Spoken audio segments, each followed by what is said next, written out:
রোশনাইকে উদ্ধার করেছে একজন সাধু বাবা তার সঙ্গী সাথীরা। রোশনাইকে নিয়ে যাচ্ছে তাদের গ্রামে। সেখানে আজকে বড় অনুষ্ঠান চলছে, তার মধ্যে এইসব ঝামেলা। দেখেছি সেই গ্রামে আদিবাসী ধরনের মানুষজন বাস করে, নাচ করছে, হই হুল্লোড়ে মেতে উঠেছে গ্রামটা। রোশনাইকে খাটিয়া করে নিয়ে যাওয়া হচ্ছে, তাড়াতাড়ি যেতে বলছেন সাধু বাবা। শেষ পর্যন্ত সেই গ্রামে উপস্থিত হয়েছেন, ওকে শুইয়ে দেওয়া হয়েছে। সবাই ভাবছে মেয়েটিকে। তখন ওকে শুইয়ে রেখে তেল মালিশ করতে বললেন একটি মহিলাকে। মেয়েটি পায়ের মধ্যে তেল মালিশ করতে করতে বলল যে, সাধু বাবা, পাটা এখনও গরম মনে হচ্ছে। উনিও চোখের মধ্যে কিছু বিল্বপত্র নানান কিছুভাবে চেষ্টা করছেন, মাথায় হাওয়া দেওয়া হচ্ছে যদি ওর প্রাণটা ফিরে পায়, চেষ্টা করছেন ওরা। তারপর আস্তে আস্তে দেখেছি রোশনাই হঠাৎ চোখ খোলার চেষ্টা করছে। সবাই অবাক হয়ে তাকিয়ে আছে, এই ঈশ্বরের লীলা ছাড়া হতে পারে না। সাধু বাবা বলেছেন, যাও তোমরা কেউ একজন গরম দুধ করে নিয়ে আসো, মেয়েটিকে খাওয়াতে হবে। রোশনাইকে ধরে উঠে বসিয়েছে, এদিক ওদিক তাকাচ্ছে, কিছু চিনতে পারছে না। সাধু বাবা বললেন, হয়তো যখন জলে ফেলা হয়েছিল মাথায় কোনো রকমে আঘাত লেগেছে, যার জন্য কিছু মনে করতে পারছে না। দুধটা খেলো রোশনাই, কিন্তু কিছু বলার মতো অবস্থায় নেই। সাধু বাবা বললেন, ওকে শুইয়ে দাও, ওর বিশ্রামের প্রয়োজন। শোয়াতেই ও ঘুমিয়ে গেল, অপেক্ষায় আছে ওরা, যদি ওর কিছু মনে পড়ে। এবারের মতো বেঁচে উঠল, ভগবান রক্ষা করেছেন। কিন্তু এমন জায়গায় চলে গেছে যার খোঁজ এখনও কেউ পায়নি। থানায় সকলে মিলে আলোচনা করছে, ছোটু, আদিত্য, আরণ্যক, লালন আছে, কমিশনার সাহেব আছে। ওরা গাড়ির সন্ধানটা পেয়েছে, গাড়িটাকে তোলা হয়েছে, সেই গাড়িতে কাউকে পাওয়া যায়নি। গ্রামবাসীদের কাছে খোঁজ খবর করা হচ্ছে। সবাই ভাবছে রোশনাইকে হয়তো আগে মেরে ফেলে তারপর গাড়িতে করে জলে ফেলে দেওয়া হয়েছে, কারণ একজন জীবিত মানুষকে কখনোই গাড়ি করে ফেলে দেওয়া যায় না। আর একা কেউ এই কাজটা করেনি, সঙ্গে আরও লোকজন আছে। কারা আছে? শক্ত হতে হবে আরণ্যককে, ওর অবস্থা ভালো না। ছোটু বোঝাচ্ছে যে, বাদশা, আমাদের লড়াই করতে হবে। রোশনাই যে কষ্টটা নিয়ে পৃথিবী ছেড়েছে, আমরা তার ন্যায় বিচার চাই। চুপ করে ও আছে। আদিত্যও বলল যে, আরণ্যক, তুমি ভেঙে পড়ো না, আমরা তোমার সাথে আছি। রোশনাইয়ের কে এই অবস্থা করলো সমস্তটা আমাদের জানতেই হবে। পুলিশও সাথে আছে। ওদিকে চ্যাটার্জি পরিবারে ঝামেলা লেগে গেছে, গরিমা সুরঙ্গমার সাথে জাহ্নবী আর আরণ্যকের মার ভুল বোঝাবুঝির সৃষ্টি হয়েছে। জাহ্নবী বলছে, দেখো, রোশনাই হয়তো কোনো কায়দা কানুন করেছে, এআই দিয়ে নিজের ছবিটাকে এডিট করে সকলকে বোকা বানাচ্ছে, যাতে আমাদের সবাইকে ফাঁসিয়ে দিতে পারে, বাদশাকে বিপদে ফেলতে পারে। গরিমা বলছে, কী সব কথাবার্তা তুমি বলছো, এরকমভাবে বলো না, মিথ্যে কথা। বললো, আমি এরকম বলছি না।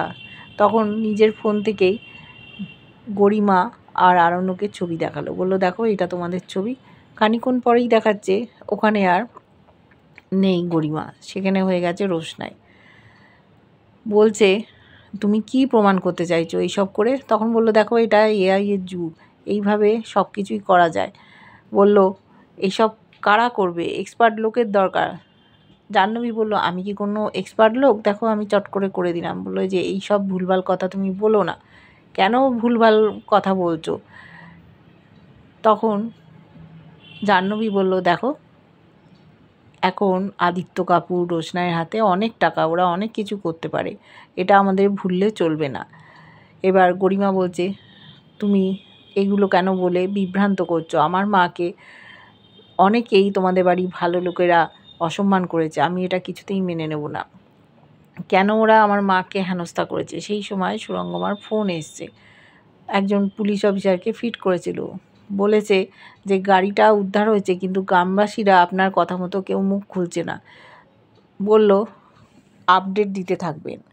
ফোনটা রেখে দিল। কেউ জানতেও পারল না যে সুরঙ্গমা কী কলকাঠি নাড়ছে। এদিকে গরিমা বলছে যে দেখো, তোমার আর রাজাদার মাঝে যদি আরেকজন কেউ ঢুকে যায় তখন তোমাদের কি অবস্থা হবে বলো তো। সাথে সাথে জাহ্নবী বলল, রাজা আর বাদশাহ একরকম নয়, ওরা দুজন আলাদা। বাদশার মা বলছে, তুমি কি বলতে চাইছো যে রাজা আর বাদশাহ আলাদা? বললো না মেজো কাকিমণি, আমি সেভাবে বলতে চাইনি। দেখো ওই রোশনাই মেয়েটা খুব সাংঘাতিক। ও কিভাবে ম্যানিপুলেট করে হাসপাতালে ঢুকে গেল, সমস্তটা কবজা করে নিল, আমাদের ঢুকতেই দিচ্ছিল না। দেখতে পেলে না? এই মেয়েটা সব কিছু করতে পারে, আমাদের ফাঁসাতে পারে। এখন আমাদের সতর্ক থাকতে হবে। কথা ঘোরানোর চেষ্টা করছে। এদিকে আবার বলল, দেখো গরিমা, তুমি তো বলেছিলে তুমি দুবাই যাচ্ছ, বাড়ি ফিরবে, বাড়ি ফিরে তুমি একটা বন্দোবস্ত করবে, যে বাচ্চার সাথে তুমি আর থাকবে না। বলছে আমি এছাড়া আর কি বলতাম বলো? এছাড়া আমার কোনো উপায় আছে? যখন তার স্বামী অন্য একটা মেয়ের প্রতি আকৃষ্ট হয়ে পড়ে, সবার সামনে বলছে তাকে ভালোবাসি, তখন তার সাথে থাকা যায়? জাহ্নবী বলল, বাদশার বিরুদ্ধে কোনো রকম সিদ্ধান্ত নেওয়ার আগে তুমি ভেবে দেখবে, দেখোই না কি হয়। সমস্তটাই তো ওরা জানতো, জানি না কতটা কে জানতো সুরঙ্গমা কি করেছে রোশনাইয়ের সাথে। রোশনাই বেঁচে নেই এই খবরটা জেনেছে বাড়ির যে সদস্যরা ভালো মানুষ, তারা এরা ভাবছে রোশনাই ওদের বিভ্রান্ত করার চেষ্টা করছে। পুলিশকে নিয়ে চলে গেছে সুরঙ্গমার বাড়ি। সেখানে সুরঙ্গমার গরিমা এসছে। বলছে কি ব্যাপার আপনারা এখানে? ছোটুকে দেখে সুরঙ্গমা বলছে, তুমি তার মানে পুলিশ নিয়ে এসছো তাই না? বলল, হ্যাঁ দেখুন রোশনাইয়ের এই অবস্থা, এখন তো মেরুদণ্ডটা সোজা করতে হবে। কতদিন আর চুপচাপ থাকবো? যাদের সন্দেহের তালিকায় রাখা আছে তাদের মধ্যে আপনি একজন, সেই জন্য পুলিশ এসছে। বাচ্চা বলছে যে রোশনাইয়ের কে এই অবস্থা করলো, আমি শেষটা দেখে ছাড়ব। আদিত্যও বলল, দেখুন রোশনাইয়ের আপনি কি ক্ষতি করে দিলেন? বলছে তুমি কে? বললো আমি কে সেটা পরে নয় জানবেন, আমি অভিনেতার পাশাপাশি আরও একজন অন্যরকম মানুষ, আমার খুব একটা সুনাম নেই, বাকিটা নাই বা বললাম। পুলিশকে বলল, আপনারা ইন্টারোগেট করতে এসছেন, আমি ক্ষমা চেয়ে নিচ্ছি, আপনি এবার করুন। পুলিশ এবার জানতে চাইছে যে দেখুন আমরা সকলকেই ইন্টারোগেট করব, আপনাদের সহযোগিতা করতে হবে। প্রথম কথা, সুরঙ্গমার গরিমা ম্যাডাম, আপনারা আপনাদের ফোনটা জমা দিয়ে দিন, কার কার সাথে যোগাযোগ করেছিল সেই সব কল লিস্টগুলো দেখবে। কমিশনার বলছে আপনারা যদি ডিলিটও করে দেন সেগুলো খুঁজে পেতে আমাদের কোনো অসুবিধে হবে না। ওরা ফোনগুলো অনিচ্ছা সত্ত্বেও দিয়ে দিল, প্যাকেটে নিয়ে নিল পুলিশ। তারপর বলল, দেখুন আমরা যা যা জিজ্ঞেস করব উত্তর দিতে হবে। আমাদের এখন রোশনাইকে কারা মারলো সেই চেষ্টা করতে হবে। আরণ্যক চিৎকার করছে যে গরিমা, তুমি এইরকম কাজ করলে, রোশনাইকে পৃথিবী থেকে সরিয়ে দিলে। তখন বলছে শ্যাট আপ আরণ্যক, তুমি আমার সাথে এইভাবে কথা বলবে না। আমি রোশনাইকে পৃথিবী থেকে সরিয়ে দিয়েছি? যদি সেরকম করার ইচ্ছে হতো আমি অনেক আগেই করতে পারতাম। তোমার মনে হয় আমি এরকম কাজ করতে পারি? আমার নামে এরকম বদনাম দিচ্ছ, কখনো নিজের কথাটা আমার মাথায় চাপিয়ে দিও না। আমি এসবের কিছুই জানি না, তোমার এখন মাথার ঠিক নেই। চলে এসছে গরিমার বাবা। গরিমার বাবা একজন স্বনামধন্য সায়েন্টিস্ট। কমিশনার সাহেব জানেন উনি যে একজন ভালো মানুষ, সেটাও জানেন। উনি সমস্তটাই বললেন দেখুন আমরা রোশনাইয়ের এই অবস্থা কে করলো সেটা জানার জন্যই এখানে এসেছি। উনি তো রোশনাইকে ভালোবাসেন, তা সুরঙ্গমা ম্যাডামকে আমরা জেরা করব। প্রত্যেকবারই যখন রোশনাইয়ের ক্ষতি হয় তখন ওনার নামটাই আগে উঠে আসে, উনি কোনো ক্ষতি করেছেন কিনা সেটা আমরা দেখতে চাই।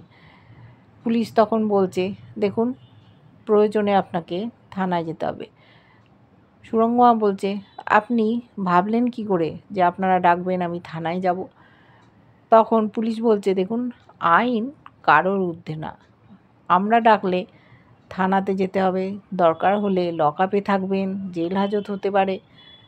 তাই এসব বলে লাভ নেই। যতবার খুশি আমরা এখানে আসবো, ইন্টারোগেট করব, কেউ কিছু আমাদের বিরুদ্ধে বলতে পারবেন না। মেয়েটার কী হাল হলো, কে করলো, সেটা অবশ্যই আমাদের জানা দরকার। রোশনাই যে বেঁচে আছে সেটা জানলে আরণ্যক কত খুশি হবে ভাবার না। কান্নায় ভেঙে পড়েছিল, লালনকে জড়িয়ে ধরে, একবার ছোটুকে জড়িয়ে ধরে কাঁদছে, ওরা সান্ত্বনা দিচ্ছে যে এরমভাবে ভেঙে পড়লে হবে না। লালন বলেছে, মিনিকে তো আমি কিছুই জানাইনি, মিনি যদি জানতে পারে খাওয়া দাওয়া ছেড়ে দেবে। আমি কোন দিকটা সামাল দেবো আমি তো বুঝতে পারছি না। গরিমা সন্দেহে ঊর্ধ্বে নয়, ওকেও পুলিশ অফিসাররা বলেছেন আপনাকেও আমরা সন্দেহ করি, তাই সকলকেই ইন্টারোগেট করা হবে। আপনাদের সহযোগিতা আমাদের একান্ত প্রয়োজন। যখন ডেকে পাঠাবো তখন আপনারা আসতে বাধ্য। ওরা মুখ চাওয়াচাই করছে। সুরঙ্গমা যেই কাণ্ডটা করেছে রাজেশের সাথে, ও তো মনে মনে ভয় পাচ্ছে। গরিমা হয়তো এতটা কিছু জানে না। পরিবারের লোকের সাথে ঝামেলা করে এসছে এরা। ওদিকে দেখেছি রোশনাই সুস্থ হয়ে গেছে, ঠিক কথা, কিন্তু স্মৃতিশক্তি লোপ পেয়েছে। গ্রামবাসীদের মতো শাড়ি পরেছে, ওদের সাথে আছে। সাধু বাবা জিজ্ঞেস করছেন, তোমার কি কিছু মনে পড়ছে মা? ও বলছে, আমার কিছুই মনে পড়ছে না, আমি অনেক চেষ্টা করছি, কেন মনে পড়ছে না? মাথায় হাত দিয়ে বসে পড়ছে। ওর হয়তো মাথায় আঘাত লেগেছে। রাজেশ রাওর কোনো এমনি ক্ষতি করার চেষ্টা করেনি, একেবারেই মেরে ফেলতে চেয়েছে। যে আগে থেকে মেরেছে বা আঘাত করেছে মাথায়, তা করেনি। শুধু অজ্ঞান করে দিয়েছিল, তারপর গাড়ির মধ্যে করে ফেলে দিয়েছে। পড়ে গিয়েই ওর কিছু হয়তো মাথায় আঘাত লেগেছে, যার জন্য স্মৃতিশক্তিটা লোপ পেয়ে গেছে। ওর স্মৃতিশক্তি কি আদৌ ফেরত আসবে? যখন আরণ্যক জানবে, ওর সামনে গেলে হয়তো কিছু মনে পড়বে। গ্রামবাসীরাও মুখ খুলছে না পুলিশের কাছে, ওদেরকে হয়তো ভয় দেখিয়েছে সুরঙ্গমার কথা বলে, সেই জন্য ওরা চুপচাপ আছে। মেয়েটি কোথায় গেল? পুলিশ জানতে পেরেছে আশেপাশেই একটা গ্রাম আছে, সেখানে যেতে পারে, ওরা খোঁজ খবর করছে। এদিকে সুরঙ্গমা, গরিমা সকলেরই বিপদ। খানিকটা হলেও জানে জাহ্নবী আর বাদশার মা। ওদের কি শাস্তি হয়ে যাবে? দেখতে থাকবো ধারাবাহিকটা। কেমন লাগছে অবশ্যই জানিও। ভালো লাগলে লাইক, কমেন্ট, সাবস্ক্রাইব করে, যারা ফেসবুক পেজ থেকে দেখছো ফলো করে সাথে থেকো।